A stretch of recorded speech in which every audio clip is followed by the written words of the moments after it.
Hello my dear friends and मेरे प्यारे बच्चों।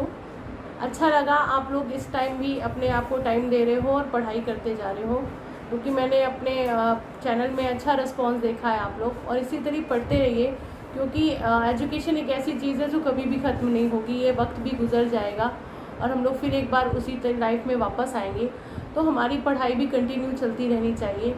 लास्ट टाइम हम लोगों का जो वीडियो था वो कंजंक्शन को लेकर के था, और कंजंक्शंस के मैंने 2 वीडियोस आपको दिए थे, और मैंने आपको बोला था कि नेक्स्ट टाइम में हम कंजंक्शन को पूरी तरीके से ख़त्म कर देंगे।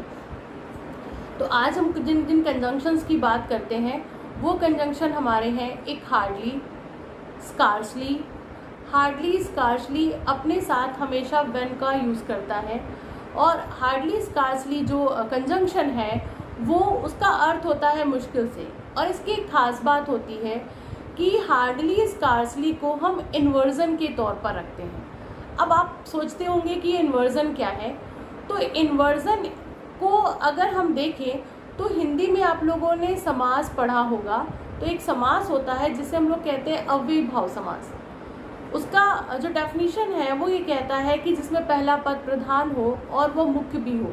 तो दैट मीन्स कि एक ऐसा कोई शब्द हो जो किसी भी वाक्य के आगे लग करके सेंटेंस को इम्पोर्टेंस दे रहा हो, और अगर वो हटा दिया जाए तो कहीं ना कहीं उसका इम्पैक्ट वाक्य पर पड़ता हो, ऐसे शब्दों को इन्वर्जन कहा जाता है। और इनकी खास बात ये होती है कि इन्वर्जन हमेशा वाक्य की शुरुआत में लगाए जाते हैं, और जैसे ही हम इन्वर्जन का यूज़ सेंटेंसेस में करते हैं तो ये अपने जस्ट बाद हेल्पिंग वर्ब ले लेते हैं। तो जब हम हार्डली स्कार्सली का यूज़ करेंगे तो यहाँ पर भी ये चीज़ ध्यान रखेंगे कि हार्डली स्कार्सली अगर वाक्य की शुरुआत में आ रहा है तो यहाँ पर ये इन्वर्जन की तरह काम करेगा, और यहाँ पर हम क्या करेंगे कि इनकी जस्ट बाद एक हेल्पिंग वर्ब का यूज़ करेंगे। और हार्डली स्कार्सली के साथ जो कंजंक्शन होगा वो हमेशा व्हेन का यूज़ किया जाएगा। ठीक है। For example, hardly had I reached there when he went.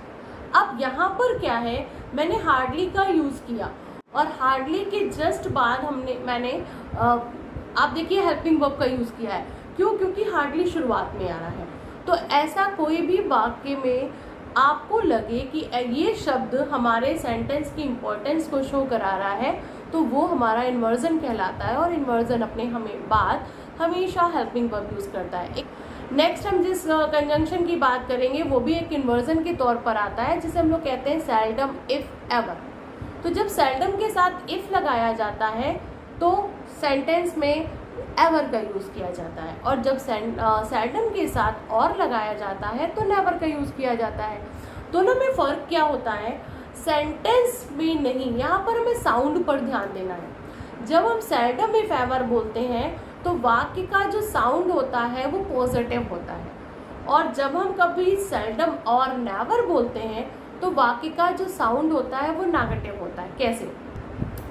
जब कभी भी आपने मुझसे कुछ कहा, मैंने उसे पूरा किया। अब जब इस सेंटेंस के साउंड को देखो तो ये पॉजिटिव है, और अगर ये पॉजिटिव है तो दैट मीन्स कि आपको यहाँ पर सेल्डम इफ एवर का यूज़ करना है। और अगर आपका सेंटेंस ऐसा हो कि जब कभी भी कोई व्यक्ति मेरे पास मांगने के लिए आया, मैंने उसे देने से मना नहीं किया। अब देखिए सेंटेंस का जो सेंस है वो पॉजिटिव है, लेकिन साउंड कैसा आ रहा है? नेगेटिव। और इस नेगेटिव साउंड की वजह से आप यहाँ पर यूज़ करेंगे सेल्डम और नेवर, और ये भी हम एक इन्वर्जन की तरह ही इस्तेमाल करेंगे। इसके बाद एक वर्ड होता है जिसे हम लोग कहते हैं नो सूनर। तो नो सूनर भी हमारा एक इन्वर्जन की तरह ही काम करता है, और नो सूनर जहाँ पर लगाया जाता है वो भी वाक्य की शुरुआत में लगता है, और नो सूनर भी अपने जस्ट बाद हेल्पिंग वर्ब देता है। लेकिन नो सूनर एक सबऑर्डिनेट कंजंक्शन और लेता है, उसे कहते हैं देन। और वो देन और देन में फ़र्क होता है। ये होता है देन, THAN। तो वहाँ पर कई बार देखिएगा एग्जाम्स में वो लोग THAN की जगह ई कर देते हैं, और हम लोग सिर्फ इतना पढ़ते हैं कि नो सूनर के साथ देन लगता है।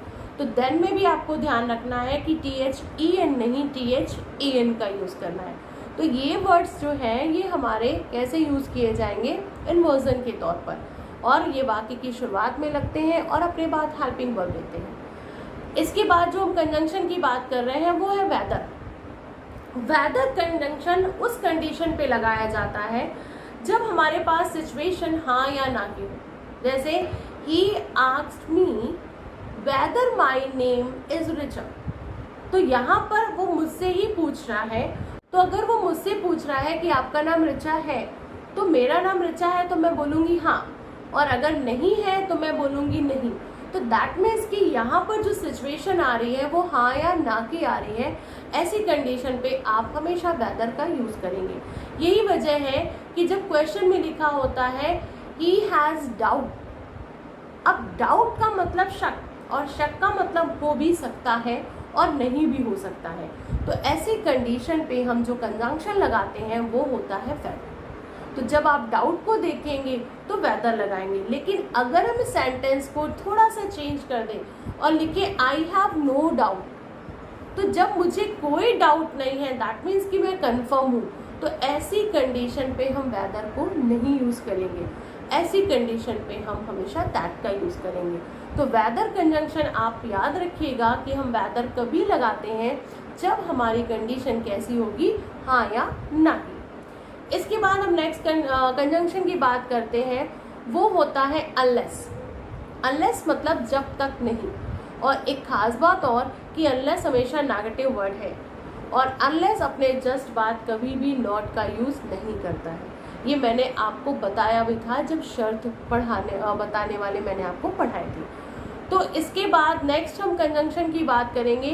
तो एक कंजंक्शन होता है जिसे कहते हैं लेस्ट, और लेस्ट जो होता है इसका अर्थ होता है कहीं ऐसा ना हो। तो कहीं ऐसा ना हो मीन्स कि यहाँ पर एक वर्ड की उत्पत्ति हो रही है ना हो, दैट मीन्स कि ये नेगेटिव है। तो आप इस बात का ज़रूर ध्यान रखेंगे कि अगर आपके वाक्य में लेस्ट लग गया है तो लेस्ट के जस्ट बाद वाले वाक्य में कभी भी नॉट यूज़ नहीं कर सकते हैं। और लेस्ट के साथ हमेशा शुड का यूज़ किया जाता है एज ए हेल्पिंग वर्ब। ठीक है, तो आप लेस्ट के साथ याद रखिएगा कि लेस्ट के जस्ट बाद नॉट नहीं आएगा। दूसरी बात, अगर कहीं लेस्ट लगा होगा तो इसके साथ हेल्पिंग वर्ब जो होगी वो शुड होगी। इसके बाद हम कुछ कंजंक्शन की बात करते हैं, जैसे आइदर, आइदर के साथ और नाइदर, नाइदर के साथ नॉर का यूज़ किया जाता है। तो हम एक चीज़ और याद रखना कि इसमें हेल्पिंग वर्ब जो होगी वो और या नॉर के नियरर वाली, जहाँ पर आपका सब्जेक्ट लगा होगा, जो और या नॉर के नियरर वन सब्जेक्ट होगा उसी के अकॉर्डिंग हम हेल्पिंग वर्ब का यूज़ करेंगे। जैसे आइदर दे और ही। अब यहाँ पर हमने देखा कि मेरे पास दो सब्जेक्ट हैं, एक दे है जो प्लूरल है और ही दूसरा ही है जो सिंगुलर है। अब हम प्लूरल वर्ब लगाएं कि सिंगुलर, तो आप देखिए कि जहाँ पर आपका वर्ब लगी है उसके नियरर वन कौन है। तो अगर हमने देखा तो ही जो है वो और के नियरर वन है। तो अब ऐसी कंडीशन पे जहाँ वर्ब लगी है उसके पास वाले सब्जेक्ट को देखते हुए हम हमेशा हेल्पिंग वर्ब का यूज़ करेंगे। तो वर्ब शुरू होगी ही के बाद, तो और या नॉर के बाद से ज़्यादा बेटर है कि हम वर्ब उसी सब्जेक्ट के अकॉर्डिंग रखेंगे जिसके नियरर वन वो स्वयं होगा। ठीक है, इसी तरीके से आपको नाइदर के साथ भी करना है। तो नाइदर नॉर लगा होगा तो आप याद रखेंगे नाइदर शी नॉर दे।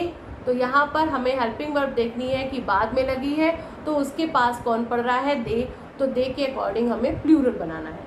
अगर हम इसको उल्टा कर देंगे तो पास में कौन पड़ेगा, शी, तो हमें शी के अकॉर्डिंग ही उनका यूज़ करना है। ओके, एक वर्ड होता है TOO, जिसके साथ हमेशा एक कंजंक्शन जोड़ दिया जाता है TO2। और एक बात याद रखिए कि टू एक ऐसा कंजंक्शन है जो अपने बाद हमेशा वर्ब की फर्स्ट फॉर्म लेता है। तो आप हमेशा याद रखेंगे कि ऐसी कंडीशन में TOO के साथ TO2 जुड़ता है। तो आपको ये याद रखना है कि जब TOO के साथ TO2 जुड़ेगा तो वाक्य पढ़ने से ही पता चल जाएगा कि कहीं ना कहीं नकारात्मक है। जैसे ही is too weak to run, वो बहुत ही ज़्यादा कमज़ोर है दौड़ने के लिए, यानी यहाँ पर कमज़ोरी उसकी कहीं ना कहीं नकारात्मकता बता रही है। तब हम TOO को TO2 के साथ जोड़ेंगे। लेकिन अगर यहीं पर आ जाए this news is too good to be true, तो यहाँ पर देखिए सेंटेंस नकारात्मक नहीं हो रहा है। तो ऐसी कंडीशन पे TOO2 के साथ TO2 का यूज़ नहीं करेंगे। अब हम यहाँ से TOO2 को हटा करके लिखेंगे the news is very good to be true. Okay, तो इस तरीके से कंजंक्शन का इस्तेमाल करते हुए हमें आगे बढ़ना है और ये हमारे कंजंक्शंस होते हैं, इन्हें आप यूज़ करिएगा। नेक्स्ट वीडियोस में मैं आपको कंजंक्शन के सेंटेंसेस एक एक कराऊंगी जिससे आपकी अच्छे से प्रैक्टिस हो जाएगी। तब तक आप घर पे रहिए, पढ़ाई करते रहिए और प्लीज़ लॉकडाउन का पालन करते रहिए। जय हिंद, जय भारत।